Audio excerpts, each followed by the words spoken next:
नमस्कार दोस्तों, मैं आज आपको 2025 का राजस्थान माध्यमिक शिक्षा बोर्ड का पाठ्यक्रम एनालिसिस करवाऊंगा। ये जो पाठ्यक्रम है राजनीति विज्ञान का, जो 2025 में जो पाठ्यक्रम जारी हुआ है नया, उसमें से कुछ एक टॉपिक कटे हैं और बाकी जो बचे टॉपिकों का वेटेज बढ़ा है। तो मैं साथ में उनके अंक भी बताता जाऊंगा कि कौन सा चैप्टर कितने अंक का है और कौन कौन से टॉपिक कट चुके हैं और कौन से आपको पढ़ने हैं। तो आज मैं राजनीति विज्ञान जो आपके विषय हैं कक्षा 12 के अंदर, उसके बारे में चर्चा करेंगे। राजनीति विज्ञान के अंदर आपके 80 नंबर का पेपर होगा और 20 नंबर का जो मूल्यांकन होगा वो आपके विद्यालय द्वारा भेजा जाएगा, जिसमें आपके अर्धवार्षिक परीक्षा और 3 टेस्ट हो गए और आपका मूल्यांकन इस प्रकार होगा। जो आपका जो पेपर होगा वार्षिक का, बोर्ड का जो पेपर आएगा, वो 80 नंबर का होगा। 80 नंबर में आपके राजनीति विज्ञान की जो 2 बुकें चल रही हैं, एक तो समकालीन विश्व में राजनीति और स्वतंत्र भारत में राजनीति की, दोनों बुकें 40-40 नंबर की हैं। जो भाग के हैं समकालीन विश्व में राजनीति, वो 40 नंबर की हैं। उसका जो प्रथम अध्याय है दो ध्रुवीयता का अंत, वह 6 अंक का टॉपिक है। इसमें से आपके 6 अंक के क्वेश्चन आएंगे, लघुत्तरात्मक भी आएंगे और निबंधात्मक भी आएंगे, छोटे क्वेश्चन, बड़े क्वेश्चन, 6 नंबर के टोटल मैटर आएगा आपके। दूसरा जो अध्याय है सत्ता के समकालीन केंद्र, इसमें से भी 6 अंक के क्वेश्चन आएंगे आपके। तीसरा जो अध्याय है समकालीन दक्षिणी एशिया में, इसमें से भी 6 अंक के क्वेश्चन आएंगे आपके। और चौथा जो टॉपिक है आपका अंतर्राष्ट्रीय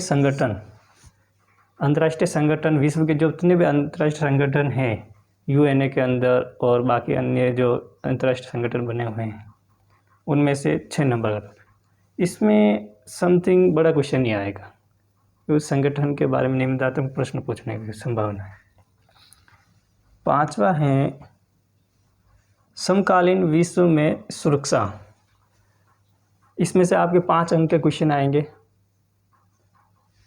6वां है पर्यावरण और प्राकृतिक संसाधन, इसमें से भी 5 अंक के क्वेश्चन आएंगे आपके। और जो 7वां जो टॉपिक है वैश्वीकरण, इसमें से आपके 6 अंक के क्वेश्चन आएंगे।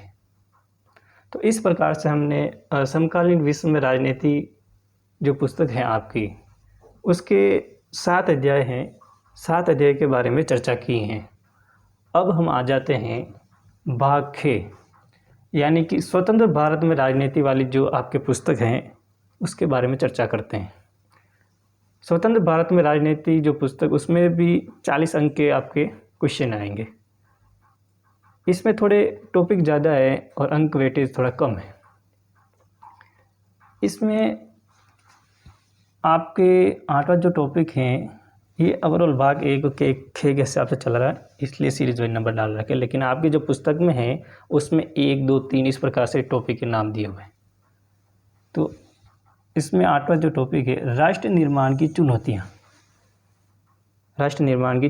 जो आपका पहला टॉपिक है, उसमें से आपके 5 अंक के क्वेश्चन आएंगे। दूसरा जो टॉपिक है एक दल के प्रभुत्व का दौर, जो कांग्रेस प्रणाली है, कांग्रेस का जो प्रभुत्व दौर था जवाहरलाल नेहरू जी, उस टॉपिक से आपके 4 नंबर के क्वेश्चन आएंगे। कितने आएंगे टोटल? 4 नंबर के क्वेश्चन आएंगे। छोटा सा ही टॉपिक है। और 10वां जो टॉपिक है नियोजित विकास की राजनीति, में से आपके 5 नंबर के क्वेश्चन आएंगे। जो नियोजित विकास की राजनीति जो टॉपिक है, उसमें से आपके 5 नंबर के क्वेश्चन आएंगे। और इस अध्याय में से संभावना है कि आपके समथिंग निबंधात्मक क्वेश्चन नहीं आएगा, क्योंकि इसमें छोटे जो क्वेश्चन बनने की संभावना कम है और बड़े बनने की ज़्यादा है, क्योंकि उसमें विश्लेषण ज़्यादा है। 11वां जो टॉपिक है भारत के विदेश संबंध, इसमें से 5 नंबर के क्वेश्चन आएंगे। इसमें अगला जो टॉपिक है अपना कांग्रेस प्रणाली की चुनौतियां और पुनर्स्थापना, ये इसमें से 5 अंक के क्वेश्चन आएंगे। इसमें से अभी 3 टॉपिक और छूट रहे हैं, मैं वो आपको लिखवा देता हूँ। तो आप जो बच्चों ये जो मैं बता रहा हूँ, आप इनका जो प्रश्न जो वेटेज हैं, क्वेश्चन वेटेज, तो उसके हिसाब से आप अगर अच्छी तैयारी करना चाहते हो तो आप जिसका वेटेज अधिक है उस पर थोड़ा ज़्यादा फोकस करें। लोकतांत्रिक व्यवस्था का संकट, इसमें जो आपके बच्चों, इसमें से आपके 5 अंक के क्वेश्चन आएंगे। कितने? 5 अंक के क्वेश्चन। 14वां जो टॉपिक है बच्चों आपके क्षेत्रीय आकांक्षाएं। क्या है? क्षेत्रीय आकांक्षाएं। क्षेत्रीय आकांक्षाएं, क्षेत्रीय आकांक्षाओं में से बच्चों आपके 5 अंक के क्वेश्चन आएंगे। कितने नंबर के आएंगे? 5 अंक के क्वेश्चन आएंगे। और जो अंतिम जो आपके टॉपिक हैं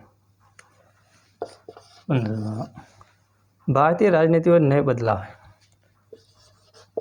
भारतीय राजनीति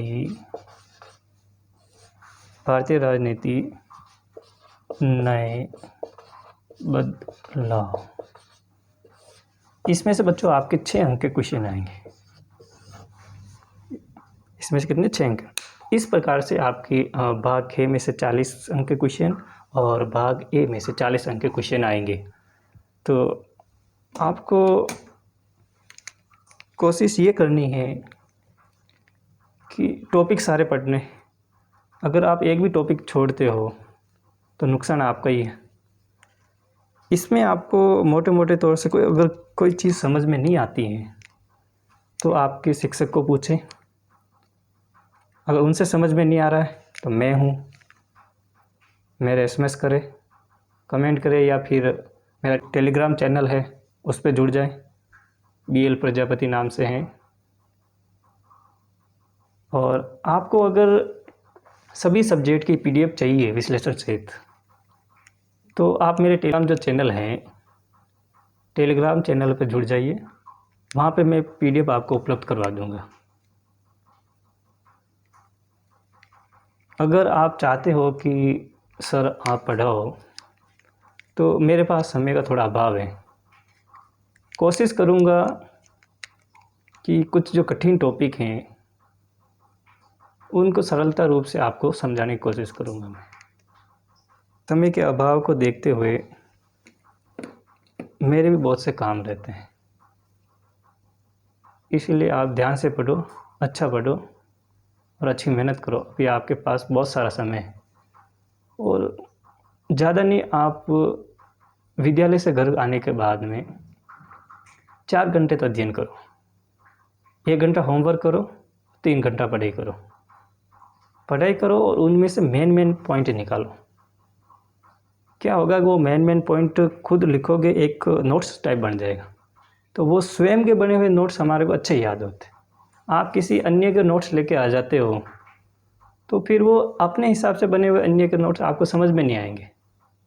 क्या पहली प्राथमिकता ये है कि आप स्वयं पढ़ो, उस पर समझने की कोशिश करो। नहीं समझ में आए तो आप सर को पूछो वापिस, और आपने खुद नोट्स बनाओ। जब आपके खुद के नोट्स बना दोगे तो अंतिम जो समय होगा उस समय आपको किताब पढ़ना नहीं पड़ेगा, सिर्फ वो नोट्स पढ़ने पड़ेंगे और जो आपने इम्पोर्टेंट निकाले हैं।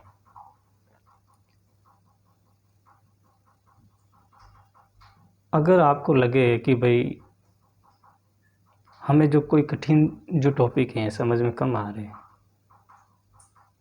मैं आपका भरपूर सहयोग करूँगा। इसी के साथ मैं अपनी वाणी को विराम देता हूँ।